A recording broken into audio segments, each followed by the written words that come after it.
إن أريد إلا الإصلاح ما استطعت وما توفيقي إلا بالله عليه توكلت وإليه أنيب۔ میں تو اصلاح کرنا چاہتا ہوں جہاں تک بھی میرا بس چلے، اور یہ جو کچھ میں کرنا چاہتا ہوں اس کا سارا انحصار اللہ کی توفیق پر ہے، اسی پر میں نے بھروسہ کیا اور ہر معاملے میں اسی کی طرف میں رجوع کرتا ہوں۔ السلام علیکم ورحمۃ اللہ وبرکاتہ۔ الحمد للہ نحمده ونستعینه ونستغفره ونؤمن به ونتوکل علیہ ونعوذ باللہ من شرور انفسنا ومن سیئات اعمالنا من يهده الله فلا مضل له ومن يضلل فلا هادي له واشهد ان لا اله الا الله واشهد ان محمدا عبده ورسوله اما بعد فان خير الحديث كتاب الله وخير الهدي هدي محمد صلى الله عليه وسلم وشر الامور محدثاتها وكل محدثة بدعة وكل بدعة ضلالة وكل ضلالة في النار۔ اعوذ باللہ السمیع العلیم من الشیطان الرجیم،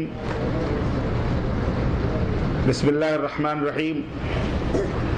یا ایہا الذین آمنوا اتقوا اللہ حق تقاتہ ولا تموتن الا وانتم مسلمون واعتصموا بحبل اللہ جميعا ولا تفرقوا۔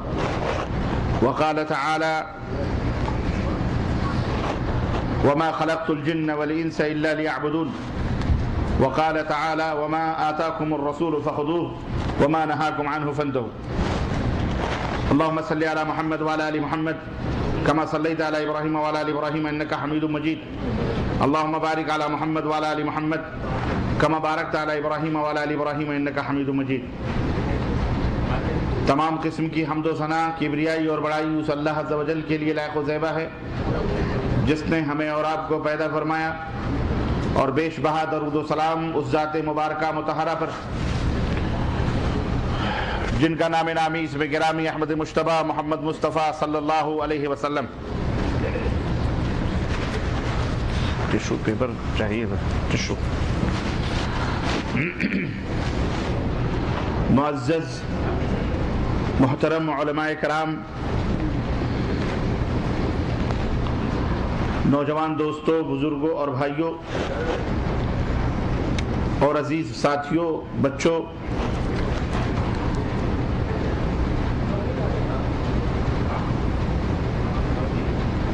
آج بتاریخ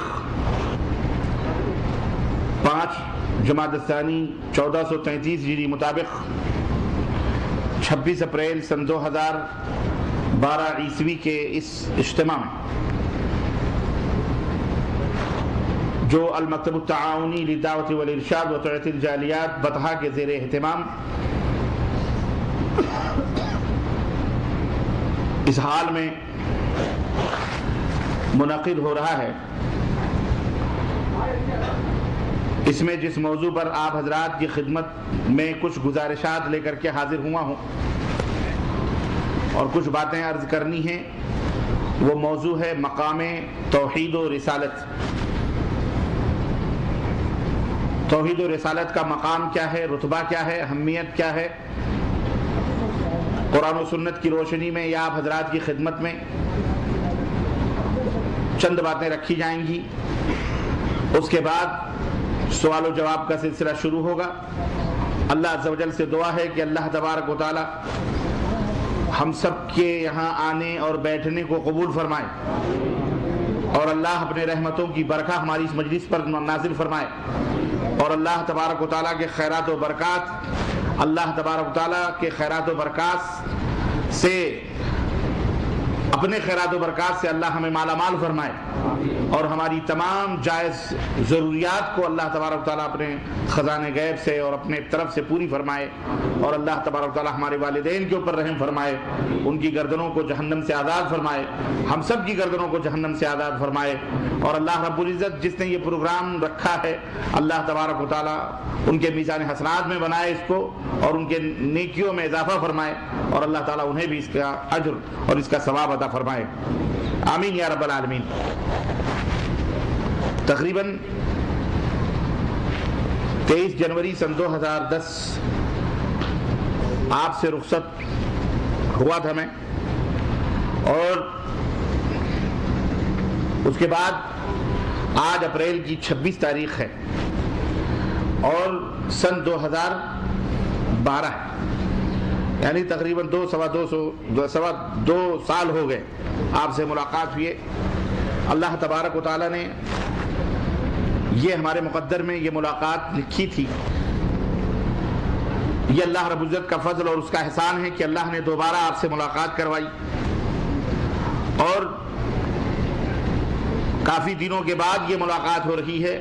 یہ آپ کی دعاؤں کا ثمرہ اور آپ کی دعاؤں کا نتیجہ اور اس کا پھل ہے کہ یہ طالب علم پھر دوبارہ آپ کی خدمت میں حاضر ہوا ہے، ورنہ جو حالات میرے اوپر آئے تھے اور جن حالات سے میں دوچار ہوا تھا، وہ حالات تو ایسے تھے کہ یاروں نے دوبارہ ملاقات یہاں کیا پوری دنیا ہی سے ملاقات کا بندوبست کر رکھا تھا کہ اب وہ آخرت میں اللہ ہی سے ملاقات اس کی کروا دیتے ہیں۔ وہ ملاقات تو خیر برحق ہے، اور ہر مومن کی آرزو اور خواہش ہے کہ اللہ تبارک و تعالیٰ سے ملاقات ہو، اور اس حال میں ملاقات ہو کہ اللہ راضی اور خوش ہو، اللہ ہم سب سے راضی اور خوش ہو، اور ہماری ملاقات اللہ تبارک و تعالیٰ سے اسی حالت میں ہو، آمین یا رب العالمین۔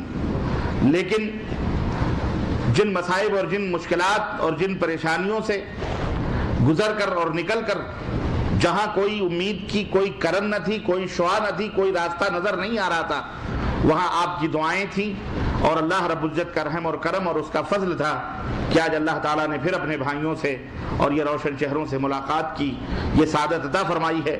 اللہ تعالیٰ اسے مزید ہمیشہ اسی طرح کی زیارت اور اسی طرح کی ملاقات نصیب فرماتا رہے، اور اللہ تعالیٰ اسی طرح سے زیارت کرواتا رہے، اور اسی طرح دین اسلام کی خدمت لیتا رہے۔ اللہ رب العزت ہم سب کے پیروں میں قوت عطا فرمائے، بازوؤں میں قوت عطا فرمائے، زبان کے اندر قوت عطا فرمائے، علم کے اندر قوت عطا فرمائے، اور اس دین حق کو پھیلانے کی ہم سب کو جرأت اور ہمت اور اللہ شجاعت عطا فرمائے، آمین یا رب العالمین۔ دوستوں اور بھائیوں، لوگ یہ سوچتے ہیں اور لوگوں نے یہ سوچا کہ چند دنوں کی پریشانیوں اور مصیبتوں سے کسی کے عزم اور اس کے حوصلوں کو پست کیا جا سکتا ہے۔ میری عادت بیٹھ کے تقریر کرنے کی نہیں ہے، میں کھڑے ہو کے تقریر کرتا ہوں، مجھے مزہ آتا ہے، لیکن مجبور ہوں میں بیٹھ کے تقریر کر رہا ہوں، اس لیے بہرحال وہ آواز بھی نکلنا اس سے مشکل ہو جاتی ہے۔ ٹھیک ہے، میں عرض یہ کر رہا تھا کہ حوصلے، عزم اور ارادے جو چٹانوں سے ٹکراتے ہیں، طوفانوں سے ٹکر لیتے ہیں اور صبر و استقامت کے راستوں پر چلتے ہیں تو ان کے اندر نکھار پیدا ہوتا ہے۔ لوگوں نے یہ سوچا کہ زبانوں پہ قدغنے لگا دیں گے، زبانوں کے اوپر بندشیں لگا کر ہم اپنی آبرو اور اپنی عزت کو محفوظ کر لیں گے، اور وہ بدعقیدگیوں کی وہ گندگیاں اور بدعقیدگیوں کی وہ غلاظتیں جو انہوں نے اور ان کے بڑوں نے رکھی ہوئی ہیں اس کو چھپا لیں گے۔ میرے عزیزو، یہ پلاننگ کر کے انہوں نے یہ تمام سب حرکتیں کری، لیکن میں کہتا ہوں اور میں سمجھتا ہوں کہ بادیہ تندے مخالف سے نہ گھبرائے عقاب، یہ تو چلتی ہے تجھے اونچا اڑانے کے لیے۔ میں اپنے دعات حضرات، میں اپنے علماء حضرات کو خاص طور سے یہ بات اور یہ بتانا چاہ رہا ہوں اور یہ ذہن دینا چاہ رہا ہوں کہ اللہ کی رحمتوں سے نا امید نہ ہونا، حق کا آوازہ بلند کرتے رہنا، کبھی تمہارے پائے استقامت میں لغزش نہ پیدا ہونے پائے، کبھی تمہارے حق گوئیوں کے اندر جرأت اور بے باکیوں کے اندر کہیں کسی قسم کا ضعف یا کسی قسم کی کمزوری نہ پیدا ہونے پائے۔ یاد رکھو، جب دنیا کی تمام روشنیاں گل ہو جاتی ہیں اور دنیا سے تمام علائق اور تعلقات ختم ہو جاتے ہیں، جہاں دنیا سے تمام امیدیں اور آرزویں ختم ہو جاتی ہیں، جہاں بندہ دنیا سے نا امید ہو جاتا ہے، اس وقت اللہ تبارک و تعالیٰ کے کرشمے اور اللہ تبارک و تعالیٰ کے رحمتوں اور اس کی نصرتوں اور اس کی مددوں کی روشنیاں اسے رہنمائی کرتی ہیں، اور تاریکیاں اپنا بوریا بستر سمیٹ کر ختم ہوتی ہیں، اور آسانیاں ہی آسانیاں زندگی کے اندر پیدا ہوتی ہیں۔ میرے عزیزو، میرے دوستو، یہ ہم نے اپنے اسلاف سے سیکھا ہے، یہ ہم نے اپنے اسلاف اور اپنے بزرگوں سے اور اپنے نبی کریم صلی اللہ علیہ وسلم کی سیرت طیبہ اور صحابہ سے سیکھا ہے۔ ہم نے کبھی ہمیں اس محلال کا شکار نہیں ہونا چاہیے۔ کچھ لوگوں نے کہا کہ معراج ربانی کو قید و بند کے اندر ڈال کر ہمارے علماء کے دلوں کے اندر کمزوری سی پیدا ہو سکتی ہے۔ ہم نے کہا انشاءاللہ تبارک و تعالی ہم ایک آل انڈیا پیمانے پر، ایک جگہ نہیں بلکہ ہندوستان کے مختلف گوشوں میں انشاءاللہ تبارک و تعالی ہم کانفرنسیں کریں گے اور اپنے حوصلوں کو بتائیں گے کہ یہ جیدر بھبکیوں سے ہم ڈرنے والے لوگ نہیں ہیں۔ ہم حق کی آوازیں کو بلند کرتے رہیں گے انشاءاللہ تبارک و تعالی۔ ہم امت محمدیہ صلی اللہ علیہ وسلم کو شرک کے اوپر ہم قائم نہیں رہنے دیں گے انشاءاللہ تبارک و تعالی۔ ہم ان کے لیے پیار اور محبت کے دریا بہا کر، ہم خود مار کھا کر، ان کی گالیاں برداشت کر کے ہم انہیں نصیحتیں کرتے رہیں گے، انہیں سمجھاتے رہیں گے، انہیں ہم راہ ہدایت کی طرف دعوت دیتے رہیں گے۔ شیطان بلبلاتا رہے، شیطان چیختا رہے، چلاتا رہے، شیطان اپنا سر پیٹتا رہے، شیطان ذلیل و رسوا ہوتا رہے، ہمیں اس کی پرواہ نہیں۔ ہمیں پیارے نبی حضرت محمد رسول اللہ صلی اللہ علیہ وسلم کی یہ امت پیاری ہے۔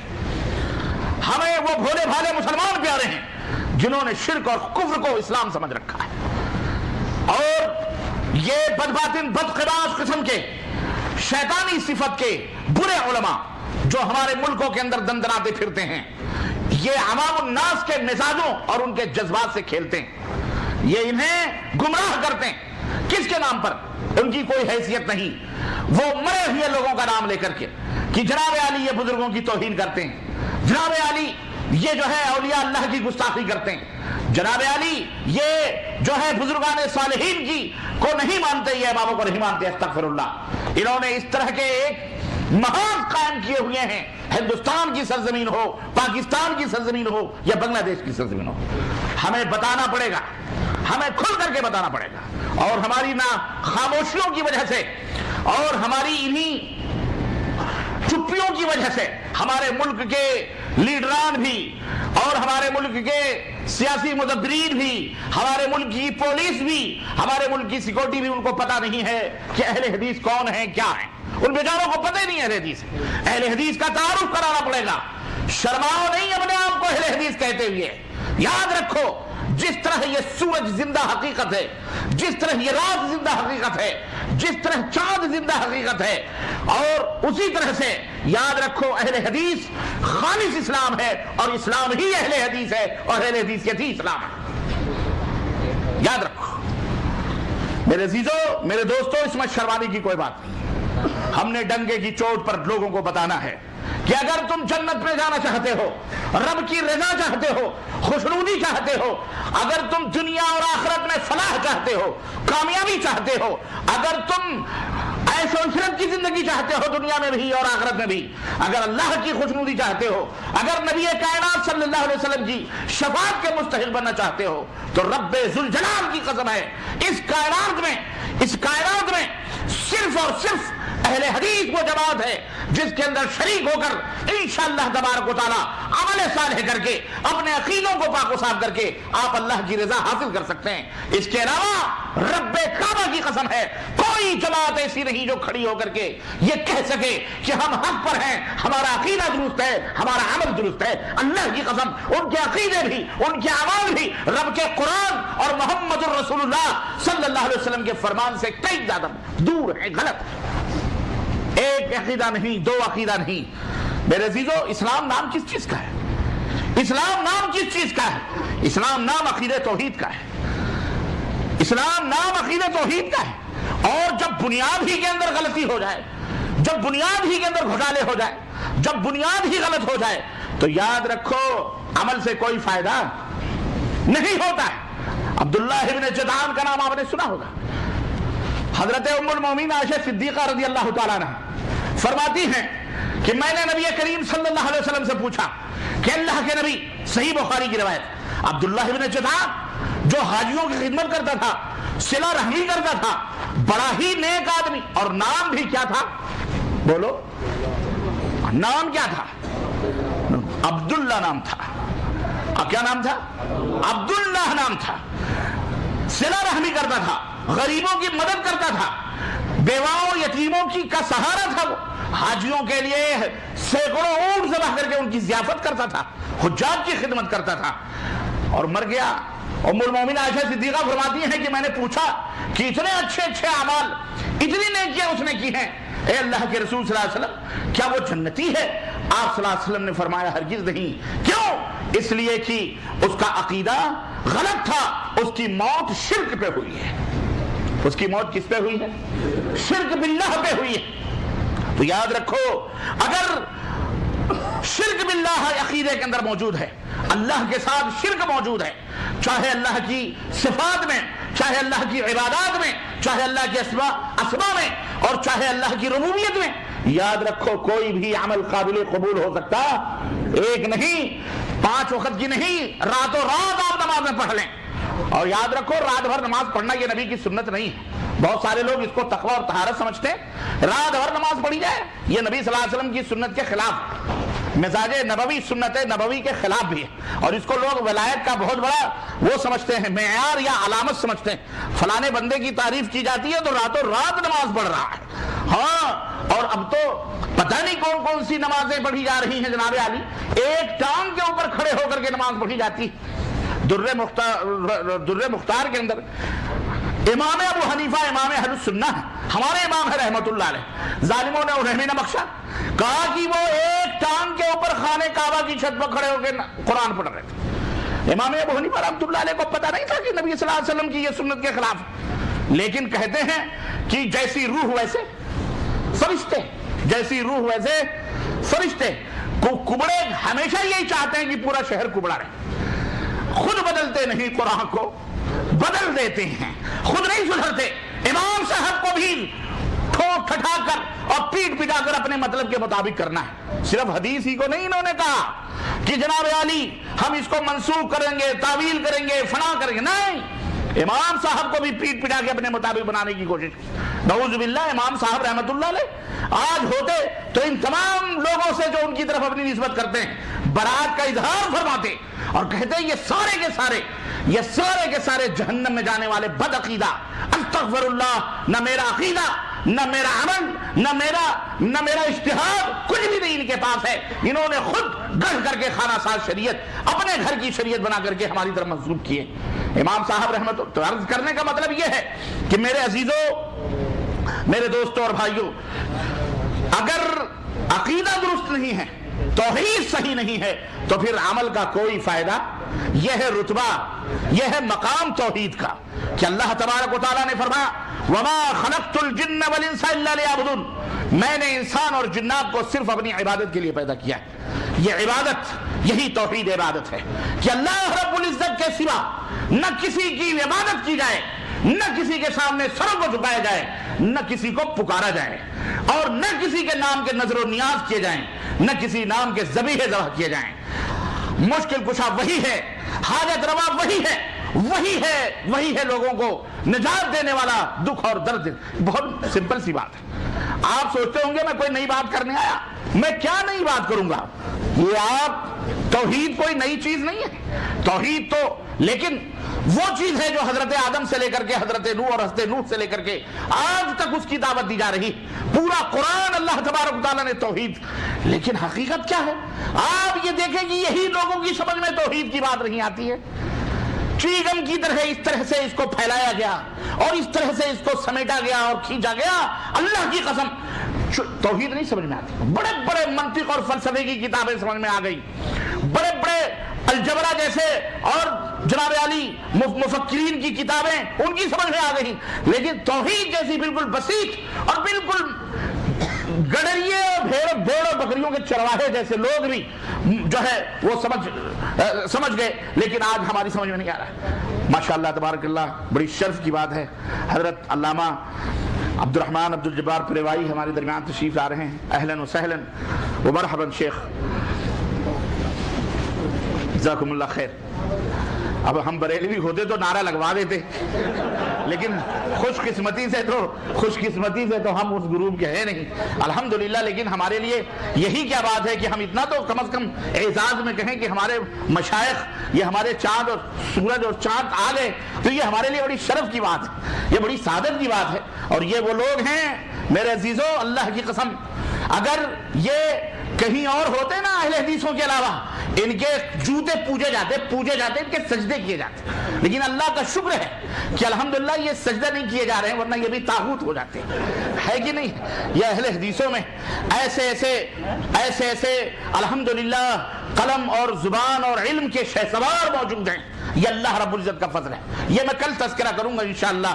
ایسے جہود ہیں کہ قلم کی روشنائیاں جو ہم جیسے لوگ ان کے تلوے کے دھول چاٹ کر تقریریں کرتے ہیں، ہم جیسے لوگ چھوٹی چھوٹی یہ سب باتیں انہی کی تحریر کردہ، یہ ہمارے علماء ہیں۔ اللہ تعالیٰ ان کی صحت اور ان کی تندرستی میں اضافہ فرمائے اور علم و عمل میں برکت عطا فرمائے، اور ان کے سائے علم کو اور عاطفت کو ہم سب کے سروں کے اوپر قائم و دائم رکھے، آمین یا رب العالمین۔ تو میرے عزیزوں، میرے دوستوں اور بھائیوں، وہ کچھ بھی ہو بہرحال کہیں نہ کہیں رنگ تو آ جاتا ہے، اور آ جانا چاہیے، اتنی بھی بری چیز نہیں ہے کہ ہم عزت نہ کریں۔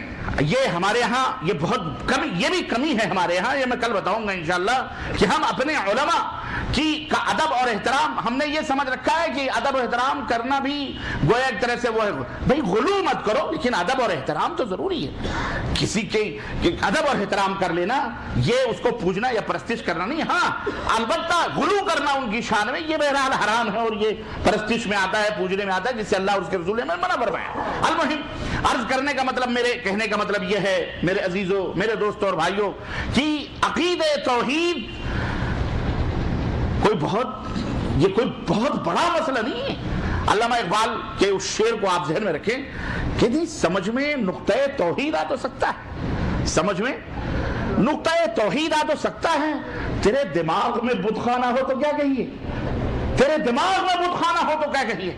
آدمی پہلے سے ہی یہ پلان بنا کے بیٹھا رہتا ہے کہ ہمیں نہیں سمجھنا، تو آپ اس کے آگے کچھ بھی کریں، بھینس کی طرح وہ جگالی لیتا رہے گا، آپ بڑبڑاتے رہیں، کوئی فرق نہیں پڑتا اس کو۔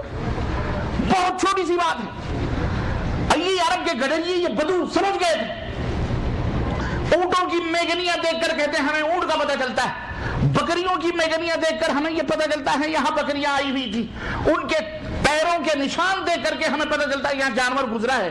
وہ کہتا تھا کہ یہ سب دیکھ کر کے ہم بکری اور اونٹ کا پتہ لگا لیتے ہیں، یہ اتنی بڑی کائنات کو دیکھ کر ہم اپنے اللہ کا پتہ نہیں لگا سکتے۔ لیکن بدقسمتی دیکھیے آپ، اللہ رب العزت نے جس کو ہدایت دینا ہے وہ اسی کو ہدایت مل سکتی ہے۔ یہ آپ خوش نصیب ہیں کہ اللہ تعالیٰ نے آپ کو کتاب و سنت کی ہدایت نہ فرمائی، آپ اس کے اوپر اللہ کا شکر ادا کریں، اللہ کی قسم بدلا آپ زیادہ سے زیادہ شکر ادا کریں۔ آپ اللہ کا حق ادا نہیں ہو سکتا جب تک آپ مکمل طریقے سے اللہ کا شکر نہیں ادا کریں گے۔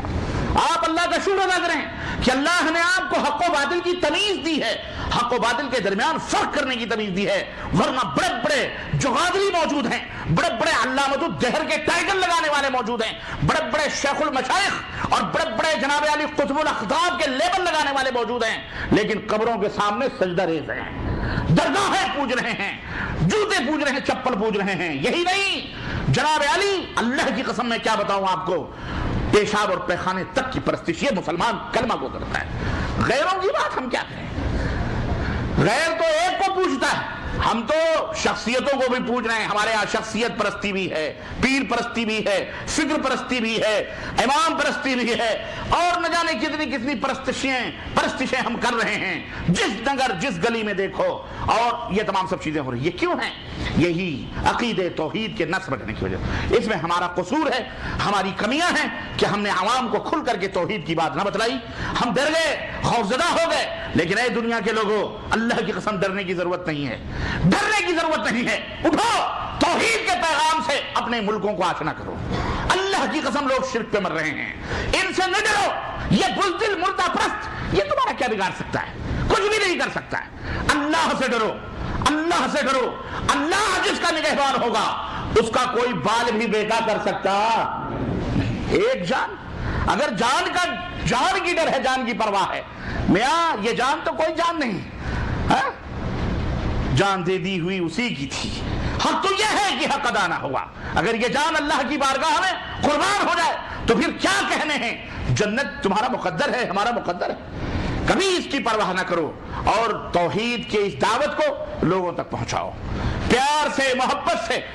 لیکن یہ ہے اتنی کڑوی چیز کہ آپ کتنے بھی پیار سے پہنچاؤ, بہرحال جب پینے والے کو پلاؤ گے تو اس کا چہرہ تبدیل تو ہوگا, بدلے گا, اور شیطان پہلے لگا ہوا. اللہ رب العزت فرمایا اسی توحید کا امتحان ہوگا, یاد رکھو. الذی خلق الموت والحیات لیبلوکم ایکم احسن عملا. اللہ نے آپ کو پیدا کیا ہے کس لیے؟ وما خلقت الجن والانس الا لیعبدون. اسی توحید کو قائم کرنے کے لیے اللہ نے پیدا کیا ہے, اسی توحید کو باقی رکھنے کے لیے. اور شیطان اسی کے پیچھے لگا ہوا ہے اور اسی کا ایگزام بھی ہوگا, امتحان بھی ہوگا. چنانچہ جب آپ قبر میں جاؤ گے تو آپ سے نہیں پوچھا جائے گا کتنی رکعتیں نماز پڑھ کے آئے ہو میاں, کتنے زکات دے کے آئے ہو, کتنے حج مار کے آئے ہو, دو ریال میں کتنے ٹرپ مارے ہیں تم نے عمرے کے. ہے نا, ہمارے یہاں تو لوگ کوالٹی نہیں دیکھتے, کوانٹٹی نہیں, کوانٹٹی دیکھتے. کوالٹی دیکھو, ایک سفر میں ایک عمرہ کرو نہیں, وہاں جا کے خالہ اماں کے نام سے بھی عمرے ہو رہے ہیں, نانی اماں پر نانی جو مر گئے, جو بھولے تھے زندگی پر, وہاں جا کے یاد کرتے ہیں.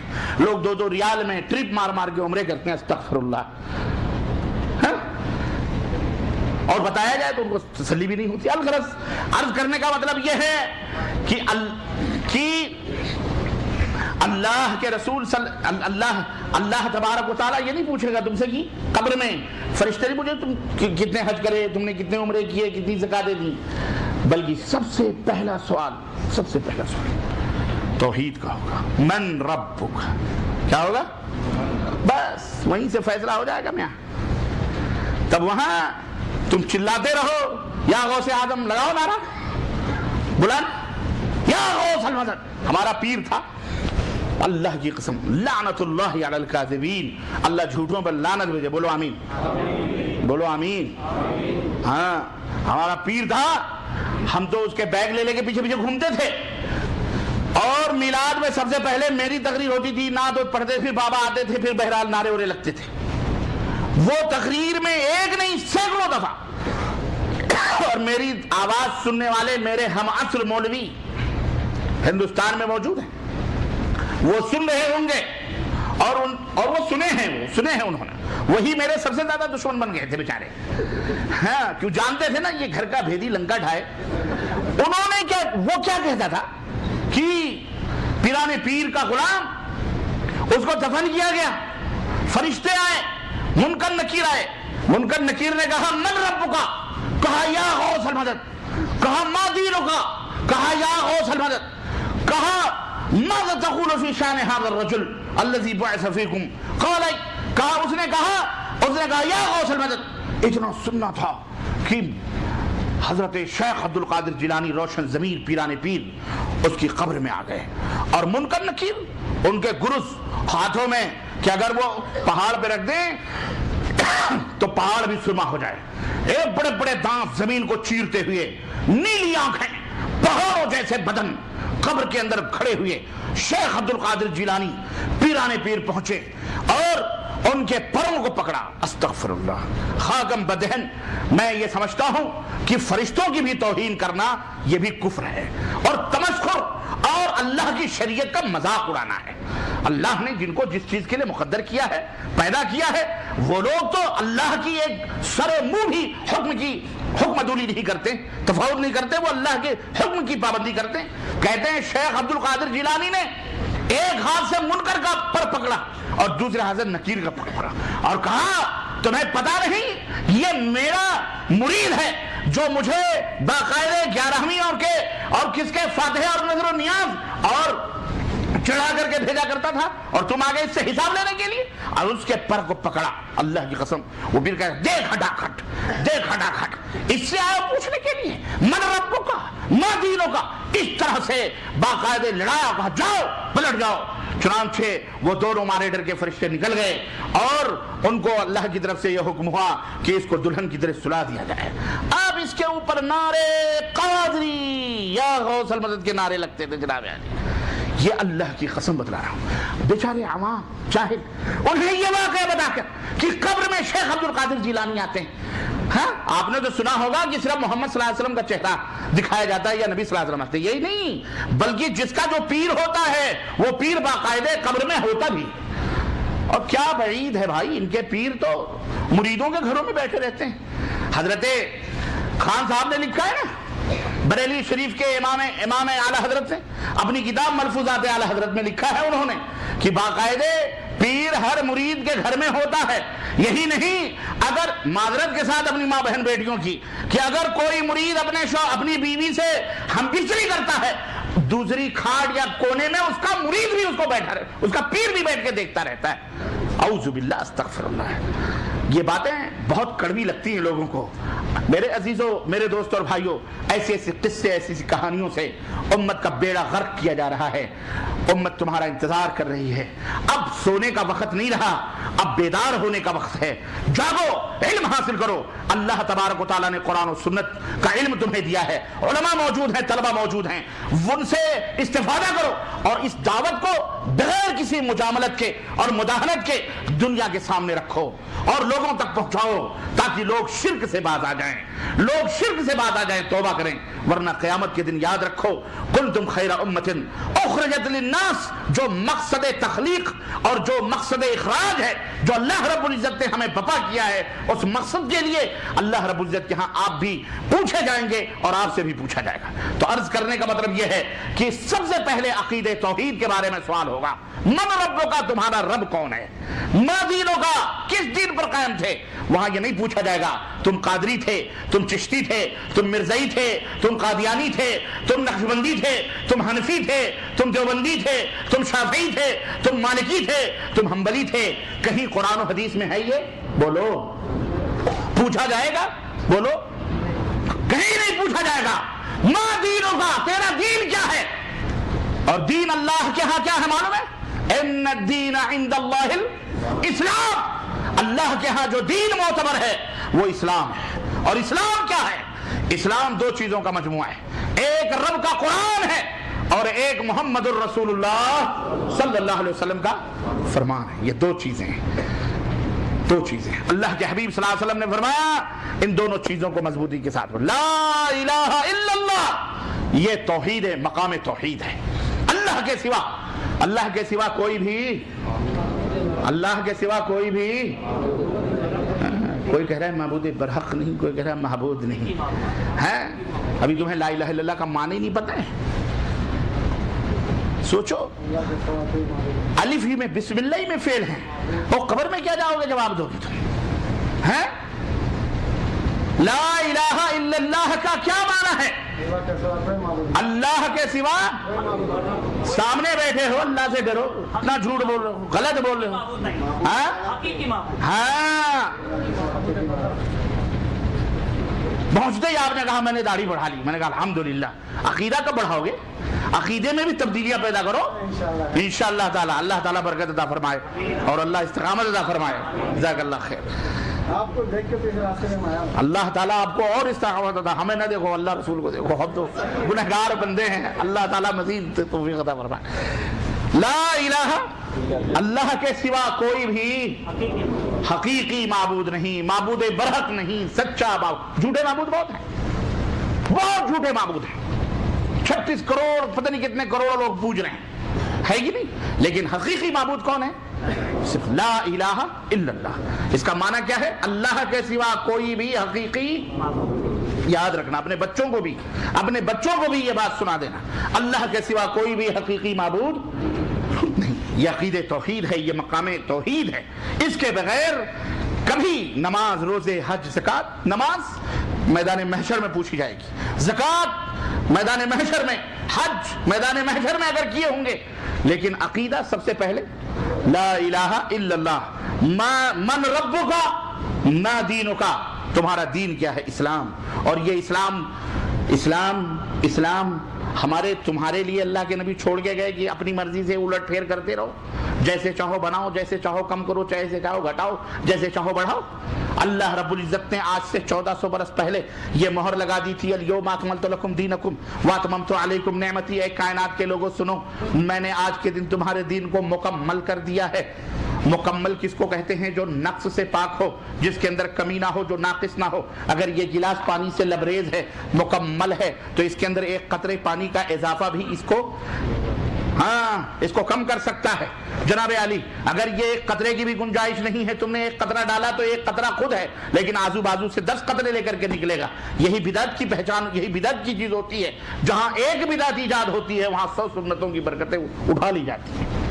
یاد رکھو، الیوم اکملت لکم دینکم، آج کے دن تمہارا دین مکمل کر دیا ہے ہم نے۔ دین کامل ہے، مکمل ہے، اور دین وہی ہے جو حضرت محمد الرسول اللہ صلی اللہ علیہ وسلم۔ یہ ہے مقام رسالت جو محمد الرسول اللہ آپ کو سمجھانا ہے کہ جب ہم نے یہ کہا کہ محمد صلی اللہ علیہ وسلم اللہ کے رسول ہیں، تو یاد رکھو اب مقام رسالت تمہیں، مقام رسالت صرف یہ نہ سمجھو کہ آپ کے کاکلوں اور زلفوں اور آپ کے آنکھوں اور آپ کے ہونٹوں اور آپ کے لب و رخسار کی تعریف کر دی جائے اور حق ادا ہو جاتا ہے۔ آپ کے نہیں، یہی نہیں حق ادا ہوتا، بلکہ آپ کی تعریف تو جتنی بھی کی جائے، حضرت حسان ابن ثابت سے تو نہیں پڑھ سکتے کہ واجمل من کلم ترقت عینی واکمل من کلم تلد النساء، کہ اے اللہ کے نبی آپ تو اتنے حسین اور خوبصورت ہیں کہ آج تک عرب کی کسی عورت نے آپ جیسا خوبصورت جنا ہی نہیں ہے، اور آج تو اللہ نے آپ کو ایسا کامل و مکمل بنایا ہے کہ عرب کی عورتیں آپ جیسا بچہ پیدا کرنے سے باز ہو چکی ہیں۔ حضرت حسان بن ثابت جیسی تعریف آج کون کر سکتا ہے؟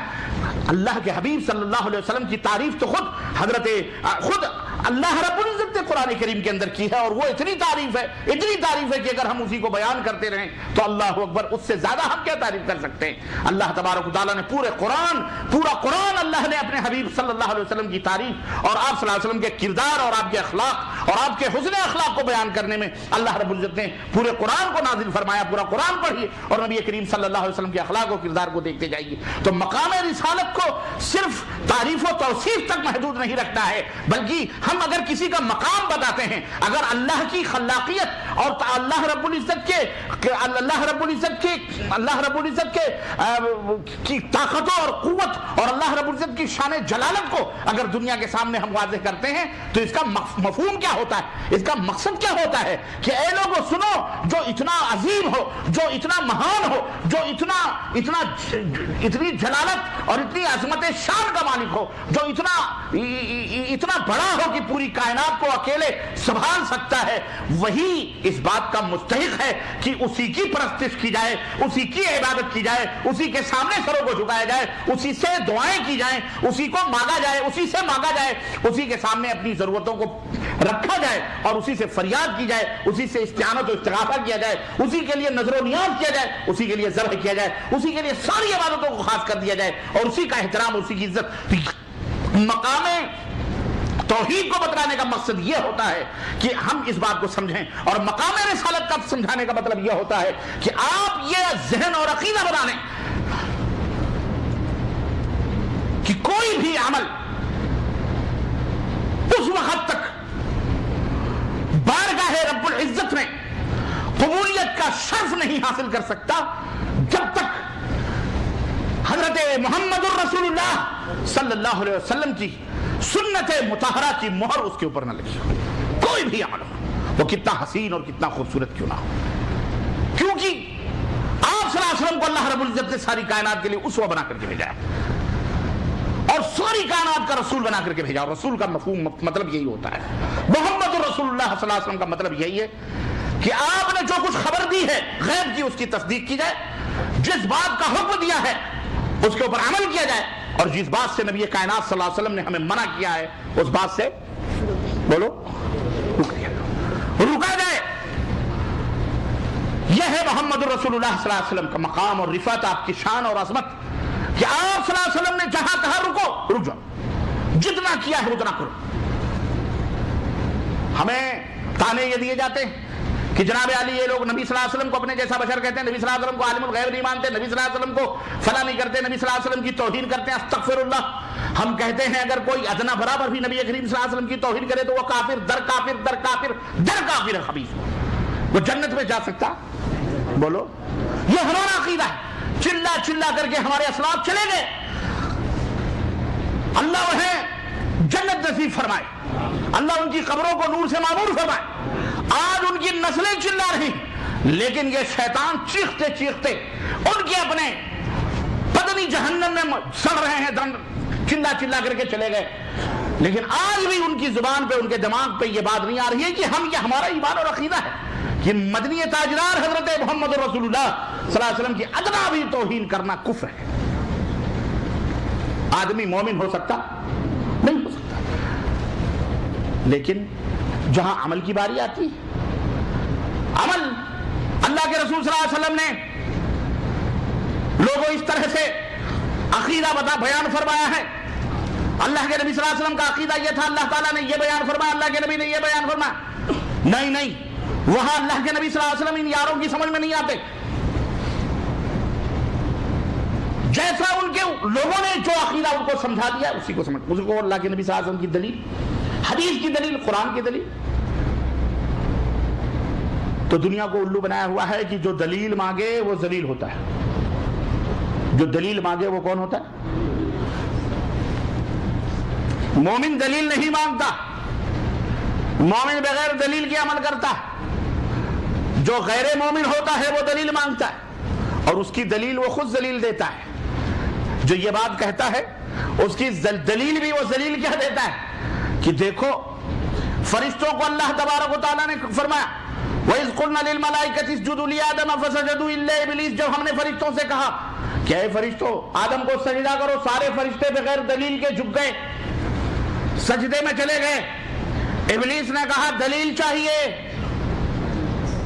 مجھے تو نے آگ سے پیدا کیا ہے، اسے تو نے مٹی سے بنایا ہے، دلیل دے، میں کیوں سجدہ کروں؟ توحید کے خلاف جا رہا، اللہ کے سوا کسی کو سجدہ نہیں کرنا چاہیے، دلیل مانگی اس نے، ذلیل ہو گیا، راندے درگاہ کر دیا گیا، مردود بارگاہ کر، یہ دلیل دی جاتی ہے۔ اب بتاؤ جب دنیا کو یہ بات بٹی مولوی پڑھا دے گا تو وہ بیچارہ کبھی ہمت کرے گا دلیل مانگنے کی؟ وہ تو یہ کہے گا بھیا ابلیس جو ہو وہ دلیل مانگتا ہے، جو مومن ہوتا ہے وہ دلیل۔ اس طرح کی نقطہ دانیاں اور اس طرح کے شگوفے چھوڑ کر امت کو گمراہ کیا جاتا ہے۔ میرے عزیزوں، میرے دوستوں اور بھائیوں، ہرگز نہیں، ایک بات نہیں، دو نہیں، تین نہیں، اللہ اکبر، پوری سیرت طیبہ، پورا نبی کریم صلی اللہ علیہ وسلم، صحابہ کی سیرت مکمل، اللہ اکبر، پڑی ہوئی ہے، ہر لمحے ہر بات پر قرآن کی آیتیں پوچھی جا رہی ہیں۔ حضرت عمر بن خطاب رضی اللہ تعالیٰ عنہ اپنے کمرے کے اندر بیٹھے ہوئے ہیں، دروازے پہ دستک ہوئی یا سلام کی آواز ہے، السلام علیکم ورحمۃ اللہ وبرکاتہ، حضرت عمر بن خطاب بیٹھے ہوئے خاموش، پھر سلام کیا، پھر خاموش، تیسری دفعہ سلام کیا، خاموش، سلام کرنے والا چلا گیا۔ حضرت عمر بن خطاب نے کہا دیکھو کون آدمی ہے جو سلام کر کے گیا، اس کو پکڑ کے لاؤ۔ پکڑ کر کے لائے تو حضرت ابو سعید خدری رضی اللہ تعالیٰ عنہ تھے۔ کہنے لگے میاں تم کو اندر آنا چاہیے تھا، تم سلام کر کے 3 دفعہ چلے گئے۔ انہوں نے کہا اصل میں نے نبی کریم صلی اللہ علیہ وسلم سے یہ حدیث سنی ہے کہ آپ نے کہا کہ جن کے دروازے پہ جاؤ 3 دفعہ سلام کرو، اگر جواب ملے تو اندر آنا، نہیں جواب ملے تو لوٹ جایا کرو۔ میں نے یہ حدیث سنی ہے اس لیے میں لوٹ کے جا رہا تھا کیونکہ اندر سے جواب مجھے نہیں ملا۔ حضرت عمر فاروق اعظم رضی اللہ تعالیٰ عنہ نے کہا کہ ابو سعید اگر تم اپنی اس بات میں سچے ہو تو دلیل پیش کرو ورنہ دروں سے تیری پیٹھ سرخ کر دیں گے، گواہی لاؤ، شہادت لاؤ کہ واقعی تم نے نبی کریم صلی اللہ علیہ وسلم سے یہ حدیث سنی ہے کہ نہیں سنی ہے۔ حضرت عمر بن خطاب کے بارے میں کیا خیال ہے؟ نعوذ باللہ، اس مولوی سے پوچھو، انہوں نے دلیل مانگی، شہادت مانگی، گواہی مانگی، ان کو کیا کہا جائے گا؟ اعوذ باللہ، خاکم بدہن، جو کہو گے تمہارے اوپر پلٹ کر کے آئے گا۔ اللہ اکبر۔ میرے عزیزوں، میرے دوستوں، یہ میں نے آپ کو اس لیے سمجھا دیا کہ تاکہ اس شبہ کا ازالہ آپ کے دماغ میں ہو جائے، کبھی شیطان اس کو پروان چڑھا کے بڑا نہ بنا دے۔ تو میرے عزیزوں، توحید کا جو عقیدہ ہے یہ سب سے اول ہے، پہلے ہے، اس کے بغیر کوئی بھی چیز قابل قبول، اور اس کے بعد رسالت ہے۔ مقام توحید، اللہ رب العزت کی عبادت میں کسی کو شریک نہ کیا جائے، اللہ رب العزت کے ساتھ کسی کو شریک نہ کیا جائے، اور اگر ایسا نہیں کرو گے تو پھر نقد انعام اللہ رب العزت آپ کو عطا فرمائے گا۔ اس سلسلے میں ایک نہیں، دو نہیں، بے شمار حدیثیں موجود ہیں۔ اللہ رب العزت نے فرمایا قرآن کریم کے اندر کہ اگر تم اس کے الٹا کرو انہو من یشرک باللہ فقد حرم اللہ علیہ الجنہ، اگر توحید کے خلاف کرو گے، شرک میں جاؤ گے تو اللہ نے فرمایا جنت حرام ہے، ومأواہ النار، اور اس کا ٹھکانہ جہنم ہے، وما للظالمین من انصار، اور ان ظالموں کا کوئی مددگار بھی نہیں ہوگا۔ کبھی دنیا میں تمہیں کسی نے پٹی بڑھا دی، دامن پکڑ کے مچل جائیں گے، قیامت کے دن شیخ عبد القادر جیلانی فلانے پیر، ان کا دامن پکڑ لینا، ان کا دامن پکڑ لینا، اللہ نے پہلے ہی وہ جڑیں کاٹ دی اور فرمایا وما للظالمین من انصار، ان ظالموں کا، مشرکوں کا کوئی مددگار۔ ہاں تو اگر امن چاہتے ہو، اگر راحت چاہتے ہو تو یاد رکھو شرک باللہ سے بچو، جنت چاہتے ہو تو شرک باللہ سے بچو، توحید کو قائم رکھو، ورنہ یاد رکھو جنت کیا ہے؟ اور یہ شرک باللہ ہے، اللہ کے سوا کسی کو غیر نہ سمجھنا، یہ کیا ہے؟ بولو، شرک باللہ ہے، زور سے بولو۔ ہاں، اللہ رب العزت کے ساتھ شرک کرنا، شرک فی العلم ہے، اللہ رب العالم الغیب والشہادہ ہے، اللہ کے سوا نہ کوئی نبی، نہ کوئی رسول، نہ کوئی پیر، نہ کوئی پگارا، نہ کوئی شیطان، نہ کوئی جن، نہ کوئی بھوت، نہ کوئی دیوی، نہ کوئی دیوتا، کوئی بھی عالم الغیب والشہادہ ہو سکتا ہرگز نہیں، اللہ رب العالم الغیب والشہادہ۔ اب بعض لوگ آپ کو بہت سارے واقعات اور بہت سارے قصے اور معجزات بدلا کر کے آپ کو یہ ذہن دیں گے کہ دیکھو اللہ کے نبی صلی اللہ علیہ وسلم نے یہ بدلا دیا، اللہ کے رسول صلی اللہ علیہ وسلم نے یہ بدلا دیا، اللہ کے نبی صلی اللہ علیہ وسلم نے فلاں کام کر دیا، فلاں، یہ غیب ہے، یہ غیب ہے، یہ غیب ہے۔ ان سے کہو دیکھو ہمارا یہ عقیدہ ہے وما ينطق عن الهوى ان هو الا وحي يوحى، کہ میرا نبی اللہ رب العزت نے فرمایا اپنی طرف سے کوئی بات نہیں کہتا ہے، جب بھی محمد کی زبان کھلتی ہے اللہ کے اشارے پہ کھلتی ہے، اس وقت تک جب تک رب کی وحی نہ آئے، جب تک رب کا اشارہ نہ ہو، تب تک محمد الرسول اللہ صلی اللہ علیہ وسلم کی زبان کھل سکتی نہیں کھلتی۔ آپ صلی اللہ علیہ وسلم، اللہ رب العزت آپ کو بدلاتا ہے اور آپ امت تک اس بات کو پہنچاتے ہیں، آپ رسول ہیں، آپ پیغمبر ہیں، پہنچانے والے ہیں، تو یہ غیب کہاں ہے؟ عالم الغیب والشہادہ اللہ رب العزت ہے، وہ غیب کی باتیں اپنے نبی کو بتلاتا ہے، اطلاع کرتا ہے، اور پھر وہ نبی ان باتوں کو امتیوں تک، اب اللہ کے بندوں تک پہنچاتے ہیں۔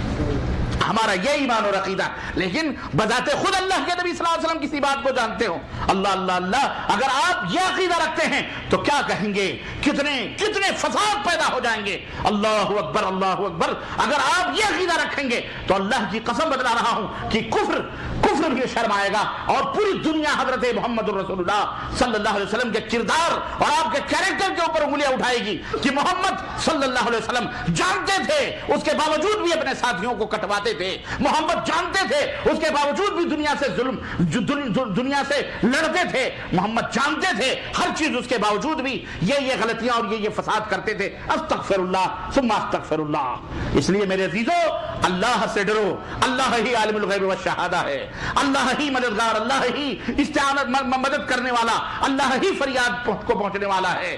اللہ تبارک و تعالیٰ کے سوا کوئی بھی ایک ذرے کا بھی مالک نہیں ہے، ایک ذرے کا بھی مالک نہیں ہے، سب کچھ کا مالک صرف اللہ تبارک و تعالیٰ ہے۔ اور جب یہ عقیدہ رکھو گے تو پھر یاد رکھو اللہ تبارک و تعالیٰ نے ایک صحیح بخاری کے حوالے سے 99 ایک حدیث کہ ایک شخص قیامت کے دن اللہ رب العزت کی بارگاہ میں پیش کیا جائے گا، 99 رجسٹر اس کے گناہوں سے بھرے ہوئے، تا حد ایک رجسٹر کا عالم یہ ہوگا، تا حد نظر گناہوں سے بھرا ہوا ایک رجسٹر، اس کی لمبائی چوڑائی ایک رجسٹر کی کتنی؟ تا حد نظر۔ اللہ رب العزت فرمائے گا آج کسی کے اوپر ظلم نہیں کیا جائے گا، یاد رکھو، اس کو لے جاؤ میزان کی طرف، اس کے رجسٹر کو رکھو۔ وہ بندہ نا امید ہو جائے گا، یہ 99 رجسٹر گناہوں سے بھرا ہوا، ہاں جہنم کے سوا تو کوئی ٹھکانہ نہیں ہے۔ اللہ اکبر۔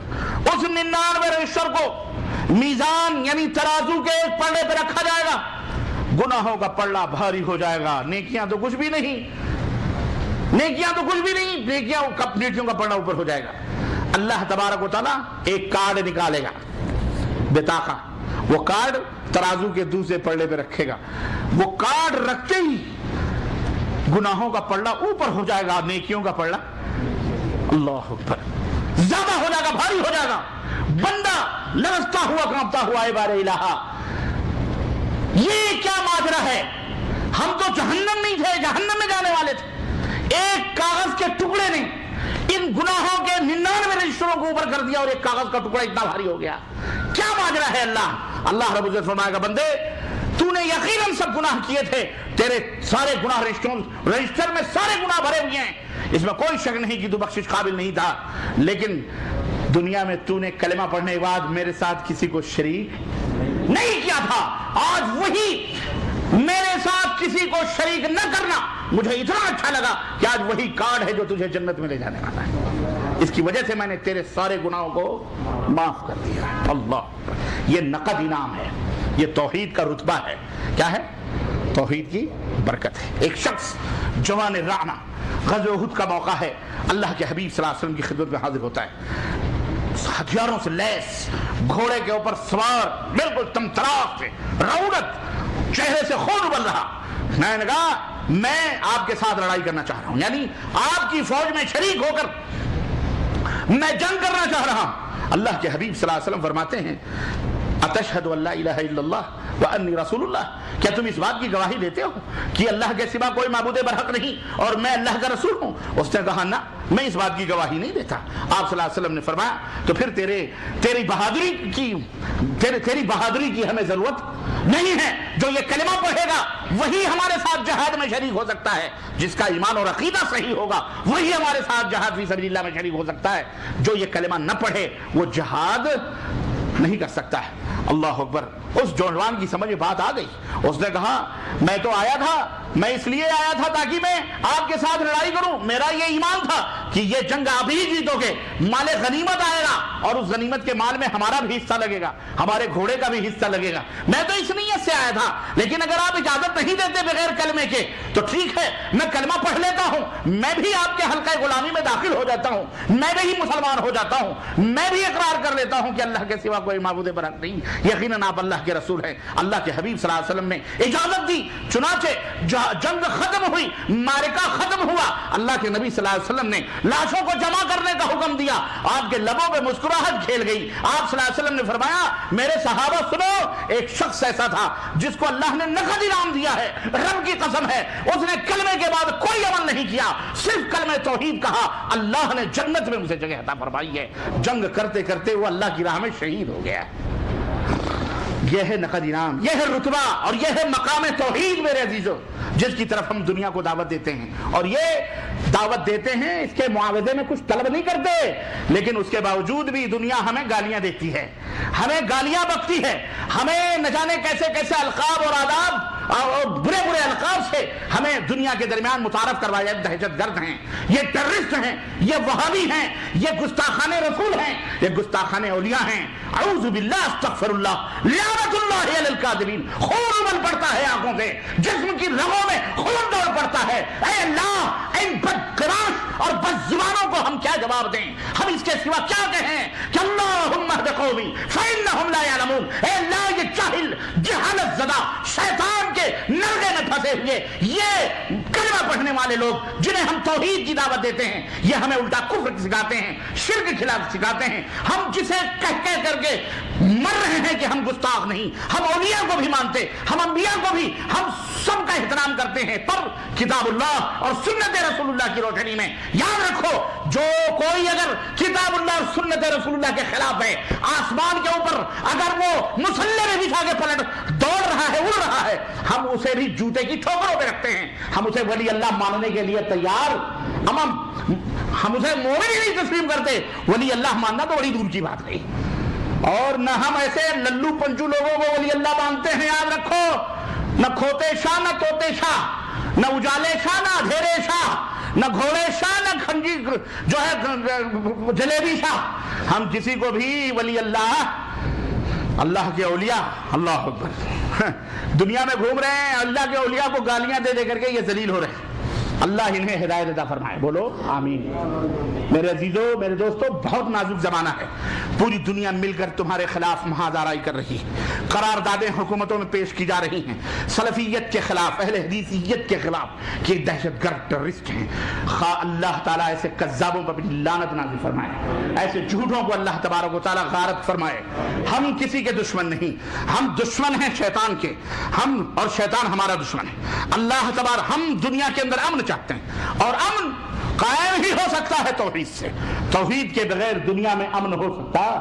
الذین آمنوا وَلَمْ يَلْبِسُوا إِيمَانَهُمْ بِظُلْمٍ أُولَئِكَ لَهُمُ الْأَمْنُ وَهُمْ مُهْتَدُونَ۔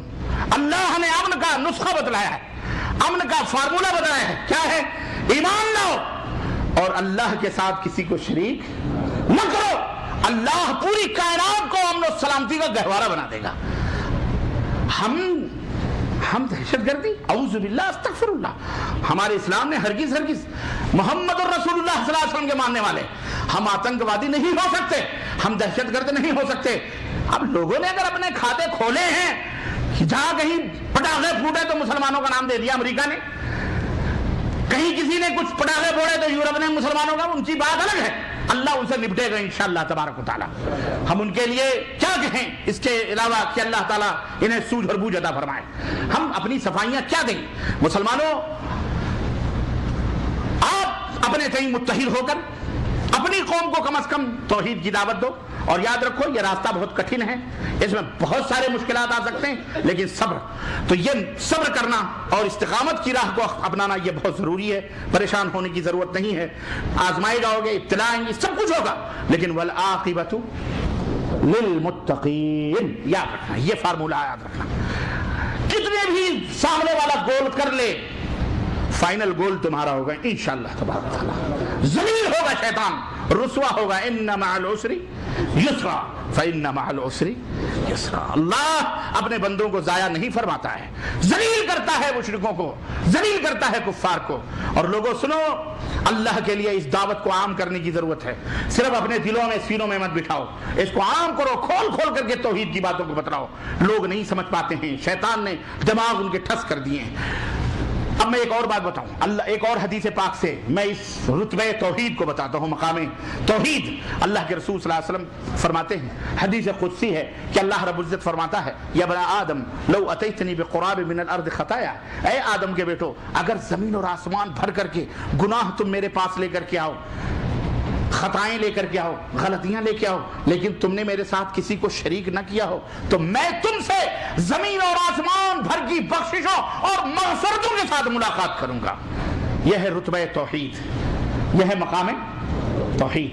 حضرت معاذ بن جبل رضی اللہ تعالیٰ عنہ کہتے ہیں، نبی صلی اللہ علیہ وسلم کی گدھیا کے پیچھے میں بیٹھا ہوا تھا، اللہ کے نبی نے کہا یا معاذ قلت لبیک و سعدیک، حاضر ہوں اللہ کے نبی، حاضر ہوں اللہ کے نبی۔ فرمایا 3 دفعہ، آپ نے فرمایا تدری ما حق اللہ علی العباد و ما حق العباد علی اللہ، تمہیں پتہ ہے کہ اللہ کا حق بندوں پر کیا ہے، بندوں کا حق اللہ پہ کیا ہے؟ قال اللہ و رسولہ عالم، کہنے کہ اللہ اس کے رسول زیادہ جانتے ہیں۔ آپ نے فرمایا اللہ کا حق بندوں پر یہ ہے کہ اللہ رب العزت کے ساتھ کسی کو شریک نہ ٹھہرائیں، اور بندوں کا حق اللہ پر یہ ہے کہ اگر وہ اللہ کے ساتھ کسی کو شریک نہ ٹھہرائیں تو اللہ ان کے گناہوں کو معاف کر کے انہیں جنت میں داخل کرے۔ یہ ہے رتبہ اور مقام، اور لینے والوں نے لیا۔ میرے عزیزوں، میں نے واقعہ بتلایا ہے، یہ حدیث ہے۔ خیر، یہ رہا توحید کا مسئلہ، انشاءاللہ تعالی اس کے اوپر قائم و دائم رہو گے انشاءاللہ تعالی۔ کوئی مرے اللہ کے ساتھ کسی کو شریک نہ ٹھہرانا، یاد رکھنا، کچھ بھی ہو جائے، کچھ بھی ہو جائے۔ اسی لیے اللہ کے نبی صلی اللہ علیہ وسلم نے کیا فرمایا تھا، یا معاذ لا تشرک باللہ وَإِن قُتِلْتَ أَوْ حُرِّقْتَ، اے معاذ اگرچہ تیری بوٹی کر دی جائے، تجھے جلتے ہوئے انگاروں کے حوالے کر دیا جائے، لیکن اللہ کے ساتھ شریک کچھ بھی ہو جائے، لیکن اللہ کے ساتھ کسی کو شریک نہ بنانا۔ اور مقام رسالت میں کہاں لے کے چلوں آپ کو؟ اللہ کے دربار میں، اللہ کے دربار سے شروع کرتے ہیں۔ مقام رسالت سمجھنا ہے نا، اللہ کے بیان فرما من یطع الرسول فقد اطاع اللہ، اے میرے بندو کسی اور کی نہیں، میرے رسول کی اطاعت کر لو، میں خوش ہو جاؤں گا۔ میرے رسول کے پیچھے چلنا در حقیقت میری اطاعت اور اتباع کرنا ہے، میری اطاعت پر۔ اتنا بڑا مقام اور کیا کس کا ہو سکتا ہے؟ اتنا بڑا رتبہ، اتنا بڑا مقام ہمارے نبی کو حاصل ہوا کہ اللہ فرماتا ہے میرے بندو میرے نبی کی اطاعت کر لو۔ یہ در حقیقت کس کی اطاعت ہوگی؟ اللہ کی اطاعت ہوگی۔ اللہ فرماتا ہے میرے بندو قل ان کنتم تحبون اللہ فاتبعونی، اے میرے حبیب اعلان کر دو، مقام رسالت ہے یہ کہ اگر تم اللہ سے واقعی محبت کرتے ہو تو میرے پیچھے پیچھے چلو، یحببکم اللہ، اللہ تمہیں محبوب رکھ لے گا، اللہ کے محبوب بندے بن جاؤ۔ میاں ایک تو یہ ہے کہ آپ اللہ سے محبت کرو، یہ کوئی کمال نہیں ہے، یہ کوئی کمال نہیں ہے۔ عزت اور شرف تو یہ ہے کہ اللہ تم سے محبت کرے، یہ بہت بڑی عزت اور کمال کی بات ہے۔ ایک تو یہ ہے کہ آپ اپنے کفیل سے محبت کرتے ہیں، یہ کوئی کمال نہیں ہے، کمال یہ ہے کہ آپ کا کفیل آپ سے محبت کرے، تو کتنا بڑا کمال ہے۔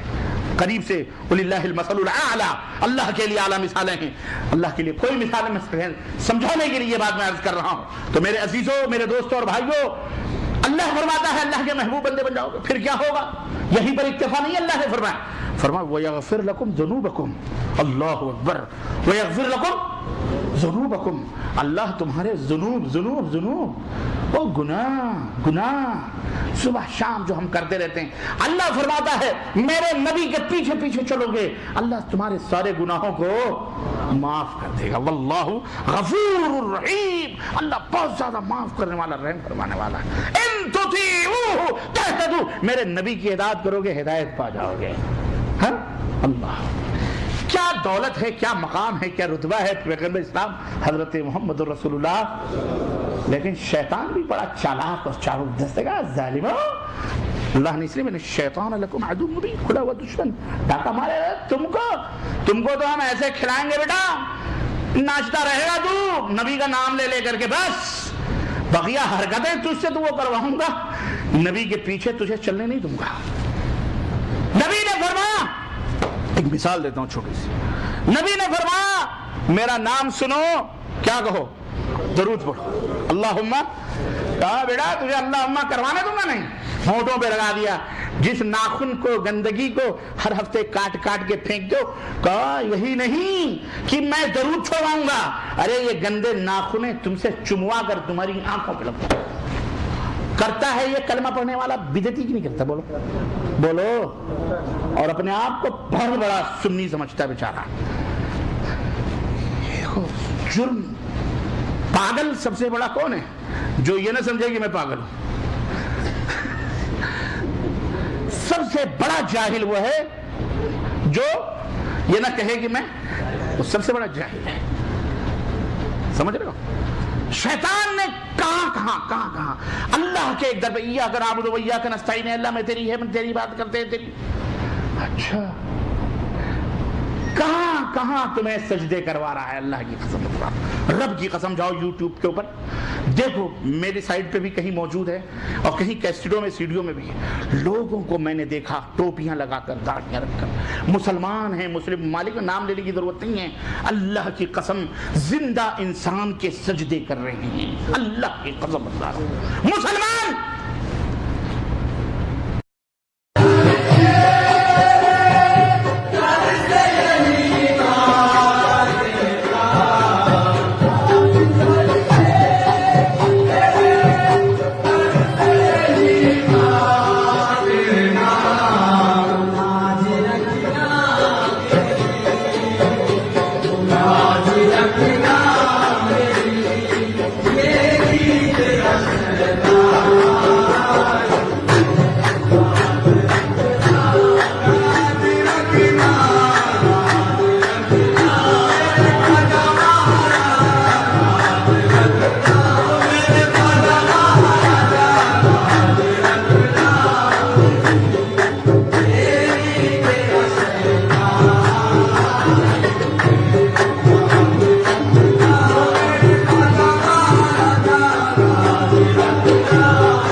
نقطے کی بات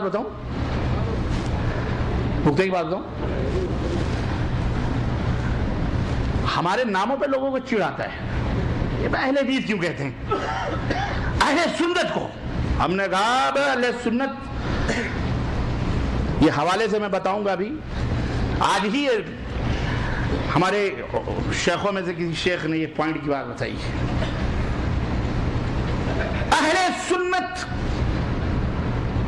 ہم اہل الحدیث کیوں کہتے ہیں؟ اما اہل سنت میں تو بہت سارے ایسے بھی داخل ہو چکے ہیں جو سر سے پیر تک بدعتوں کے اندر، شرک کے اندر ڈوبے ہوئے ہیں. اہل سنت کی اصطلاح ہمارے اسلاف نے کس کے مقابلے میں استعمال بنائی تھی معلوم ہے؟ جزاکم اللہ خیر. اہل تشیع شیعہ کے مقابلے میں اہل سنت کی اصطلاح بنائی گئی تھی. ہر ایک کے مقابلے میں نہیں، بلکہ شیعوں کے مقابلے میں اہل سنت. ورنہ امام احمد بن حنبل رحمۃ اللہ علیہ بھی اپنے آپ کو کیا کہتے تھے؟ اصحاب الحدیث. اگر اہل الحدیث جنت میں نہیں جائیں گے، منا فلا ادری من ہم من يدخل فی الجنہ او من ہم فی الجنہ. اگر اہل الحدیث، وہ اپنے آپ کو کیا کہتے تھے؟ اہل الحدیث. یا اہل الحدیث جس طرح آپ اہل سنت کہتے ہیں، تو آپ کسی کے بھی دماغ میں یہ نہیں بات آتی کہ یہ شیعہ ہے. آتی ہے؟ بولو آتی ہے؟ جس طرح آپ یہ کہتے ہو کہ میں اہل سنت ہوں، دنیا کے کسی بھی کافر، کسی بھی غیر مسلم کے بھی دماغ میں یہ بات آئے گی کہ آپ شیعہ ہیں؟ بولو، جلد سے بولو. نہیں میری بات سمجھ میں آ رہی ہے؟ آئے گی؟ نہیں آئے گی کہ آپ شیعہ ہیں. وہ فوراً سمجھ جائے گا کہ یہ شیعہ سے. اسی طرح سے آج روئے زمین پر اگر ہم اپنے آپ کو اہل الحدیث کہتے ہیں تو کسی کے دماغ میں یہ بات نہیں آتی کہ یہ اہل بدع یا اہل قبور یا مشرک بدعتی یا اس طرح کا آدمی ہے، بلکہ خالص مسلمان مانا جاتا ہے. بولو ہے حقیقت کی نہیں؟ یہ ہے. آج ٹیلی فون پر میں نے کہا نا، انہی کے دھول چاٹ کر ہم تقریروں میں آپ کو بیان دیتے ہیں. ہمارے یہی اساتذہ ہیں. ڈاکٹر عبد الباری فتح اللہ حفظہ اللہ سے ٹیلی فون پہ گفتگو ہوئی تو آج انہوں نے یہ نقطہ بیان کیا. میں نے اتفاق سے میرے دماغ میں بات آ گئی تو آپ تک اس کو ہینڈ اوور کر دیا. بات آئی، فرق آئی اہل سنت اور اہل یہ بھی فرق دماغ میں رکھا کرو. بعض لوگ بڑا ناز کرتے ہیں اہل سنت پہ لڑتے ہیں. ہم نہیں لڑتے اہل سنت پہ. یہاں تو اہل الحدیث پہ آؤ نا. بات اہل سنت پہ لڑ لیے شیعوں سے. اب دیکھا اہل سنت اپنے آپ کو وہی سب سے بڑا کہہ رہا ہے جو سب سے بڑا قبر کا پجاری ہے، سب سے بڑے بدعتی. اس میں ارے اس کے اندر قادری بھی ہے، اس کے اندر سہروردی بھی ہے، اس کے اندر صوفی بھی ہے، اس کے اندر نقشبندی بھی ہے، اس کے اندر دیوبندی بھی ہے، اس کے اندر بریلوی بھی ہے، اس کے اندر مودودی بھی ہے، اس کے اندر قادیانی بھی. سب ہے بھائی، سب نے آپ کو اہل سنت والجماعت کہتے ہیں. کس کو؟ اس کے اندر اشعری بھی ہے، اس کے اندر ماتریدی بھی ہے، اس کے اندر سارے بیٹھے ہوئے اپنے آپ کو اہل سنت کہتے ہیں. کہاں جائیں گے؟ معتزلہ بھی. اس لیے اہل الحدیث یہ وہ چمکتا ہوا نام ہے جس کے اندر شرک اور بدعت کا کہیں کوئی شائبہ. سمجھ بات آئی؟ اگر کہیں کہہ دو اہل سنت تو دنیا آپ کو کبھی شیعہ ماننے کے لیے تیار نہیں ہوگی. ایسے ہی اگر آپ کہہ دو اہل الحدیث تو دنیا کبھی آپ کو شرک و بدعت والا ماننے کے لیے کہیں گے ورجنل ٹناٹن مسلمان ہیں. پولیس والے نے جب ہم سے پوچھا پہلے دن جب کورٹ میں ہم گئے اور یہ پورے ہری پگڑی نیلی پگڑیاں، اعوذ باللہ، اللہ انہیں ہدایت دے، بولو آمین. اور یارو یہیں سے گیا تھا، میں پکڑا گیا تھا تمہیں. اور پھر انہوں نے تو چپل جوتے پتھروں پتھراؤ گالیاں، ماں بہن بیٹیاں. ہم نے کہا واہ کیا تہذیب ہے. گاڑیاں موٹر سائیکلیں چاروں طرف سے گھیرے ہوئے. پولیس والے کہتے تھے کہ یہ آپ کے سمدائے کے لوگ ہیں، جماعت کے لوگ ہیں، مسلمان ہیں، ورنہ ابھی تو ان کو ہم ٹھیک کرتے تھے 2 منٹ میں. لیکن خیر ہمیں لے بیچارے گھیر کر، اللہ تعالیٰ انہیں ہدایت دے بیچاروں کو، وہ ہمیں لے کے چلے گئے اپنے ساتھ. وہاں تک پیچھا کے رات کے 11 بجے تک پوری چوکی گھیرے رہے, نعرے لگاتے رہے, کیا کیا کرتے رہے. البتہ میرے کہنے کا مطلب یہ ہے کہ وہاں سی بی آئی اور بڑے بڑے وہ کیا کہتے ہیں D G D S P, ایک شمشیر پیدھونی کے تھے بیچارے, وہ بھی تھے سینئر پولیس آفیسر تھے وہ بھی, اور یہ اور غیر مسلم بھی, سارے آ کر کے مجھ سے پوچھ رہے آپ ہیں کیا. میں نے کہا ہم اہل الحدیث ہیں. کہ یہ اہل حدیث کیا ہوتے ہیں؟ میں نے کہا اہل حدیث یہ جو قبر پوچھتے ہیں, درگاہ پوچھتے ہیں, شدے پوچھتے ہیں, تعدیے پوچھتے ہیں, یہ ہم نہیں کرتے. یہ نیاز فاتحہ یہ جو آپ لوگوں کو تنگ کرتے ہیں نا 12 ربیع الاول کو جھنڈی بنڈی, یہ سب ہم کہتے ہیں, یہ نہیں مانتے. ہم صرف قرآن اور حدیث کو مانتے ہیں. واللہ وہ پولیس آفیسر ہنسنے کا لکھ یہ ورجنل مسلمان, واللہ بدلا. ہاں یہ ورجنل ہے رے, ورجنل ہے, لکھ اس کو. 2.5-3 صفحے پورے اتنے بڑے بڑے وہ بھر بھر کے لے کے گئے. وہ پولیس آفیسر تھے مسلمان, انہوں نے کہا یار لوگ مسجدوں میں نہیں جاتے, وہ باتیں کرو, نماز تم ہی ایک اپنے آپ کو یہاں اور اہل حدیث نہیں ہے مولوی. ہم نے کہا وہ ان کا میٹر ہے, وہ جانے وہ نہ جانے, وہ بولتے ہیں کہ نہیں بولتے, وہ نہیں بولتے, آپ ہی کیوں بولتے ہو. میں نے کہا میں کہاں کیا بولتا ہوں, میں لوگوں کو صحیح بات ہی بتاتا ہوں. تو کہا آپ کو کیا ضرورت ہے یہ سب باتیں اینٹی کرنے کی, آپ نماز کی دعوت دو, روزے کی دعوت دو. ہم نے کہا یہ تو سر دے رہے ہیں, اس کا کیا فائدہ ہے جب وہ شرک کر رہا ہے. تو بولے کہ لوگ مسجد میں نہیں جاتے. تو ہم نے کہا آپ اپنی مسجد کی بات کر لیں, آپ کی مسجدوں میں لوگ نہیں جاتے, آپ کے ماننے والے درگاہ پہ جاتے ہیں, وہاں بھیڑ دیکھ لیں. لیکن الحمدللہ اسی بامبے کے اندر آج سے 10-15 سال پہلے 4 مسجدیں تھیں, آج اللہ کے فضل سے 400 مسجدیں ہو گئی ہیں انہی تقریروں کی وجہ سے. کوئی یار ایسی بات نہیں کرتے, یہ ہے وہ ہے. میں نے کہا دیکھیے صاحب یہ امر بالمعروف ہے, اگر ہم نہیں دیں گے تو ہم ذلیل ہو جائیں گے, یہ ملک بھی برباد ہو جائے گا. واللہ ساری باتیں ان بیچاروں کو پتہ ہی نہیں ہے حدیث کیا ہے. وہ سوچتے ہیں شیعہ ایک سنی, تو بولتے ہیں آپ شیعہ ہیں کہ سنی. ہم نے کہا میں سنی ہوں, اہل الحدیث ہوں.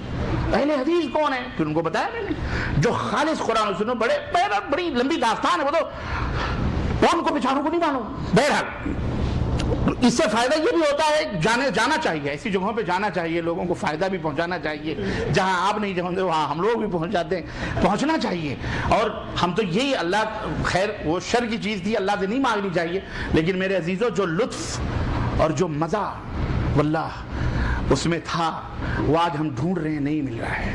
نہ نماز میں, نہ توبہ میں, نہ کہیں نہ کہیں نہ کہیں. وہ جو لطف تھا, اللہ نہ کرے وہ انتظام ہو دوبارہ. لیکن بہرحال اللہ تعالیٰ ان سب کو ہدایت دے. وہ کہنے کا مطلب یہ ہے میرے عزیزو کہ لا الہ الا اللہ محمد الرسول اللہ, قال اللہ قال رسول, یہی دین ہے, یہی اسلام ہے, یہی ہم آپ کو سمجھا رہے ہیں. ہم یہ نہیں کہہ رہے کہ کسی امتی کے پیچھے چلو, ہمارے سب امام ہیں, ہر حق بات ہمارے سر آنکھوں پہ ہے. ہم دنیا کے اندر امن چاہتے ہیں, شانتی چاہتے ہیں, سکون چاہتے ہیں. ہم غیر مسلموں کو بھی پیار اور محبت اور اخوت اور بھائی چارگی سے, اپنے برادران وطن کو بھی سمجھاتے ہیں. یقین مانیں, اللہ کی قسم بتلا رہا ہوں, اللہ رب العزت جو ہے جانتا ہی حقیقت کو. ان ایام میں کتنے سینکڑوں قرآن ہم نے مراٹھی کے اندر تقسیم کیے. ہمارے ساتھ جو سیکورٹی گارڈ رہتی تھی, الحمدللہ ہم انہیں دین بتلاتے تھے. وہ صبح شام جاتے ہوئے ہاتھ جوڑ کے سلام کر کے جاتے تھے. سیکورٹی گارڈ جو تھی, کہیں گے سر آپ تو ہمارے دیش کی آبرو ہیں.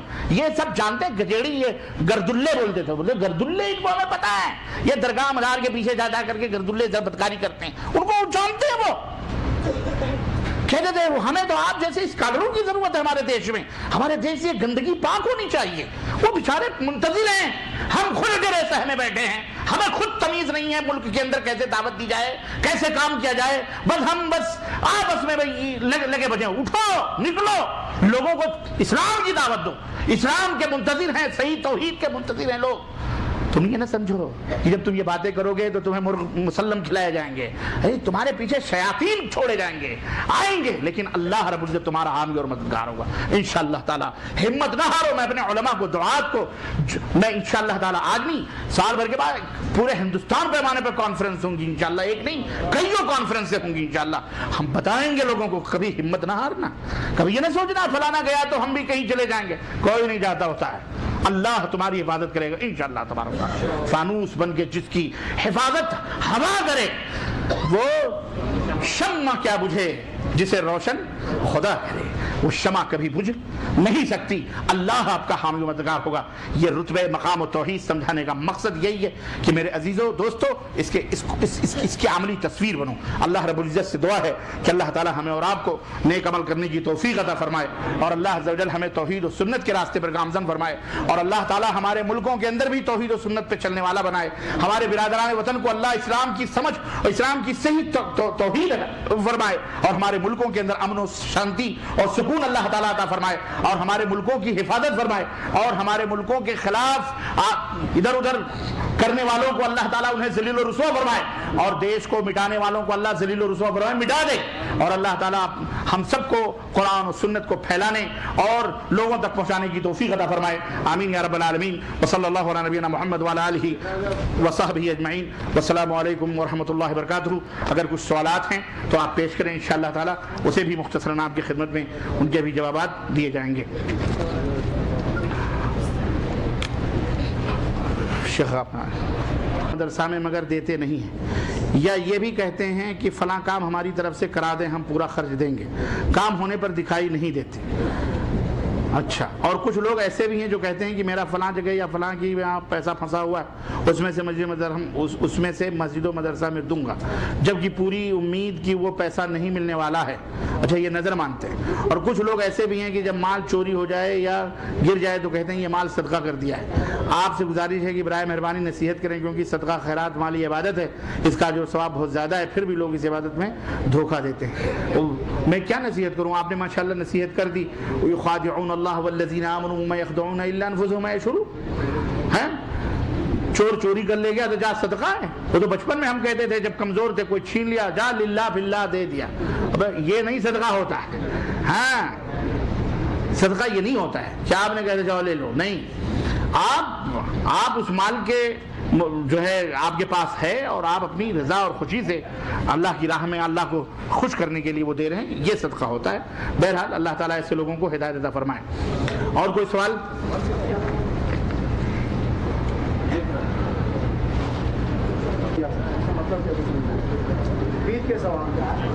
پیر کے سوا جنت میں نہیں جا سکتا، اس کا وہی عقیدہ ہے تو کیا کریں گے؟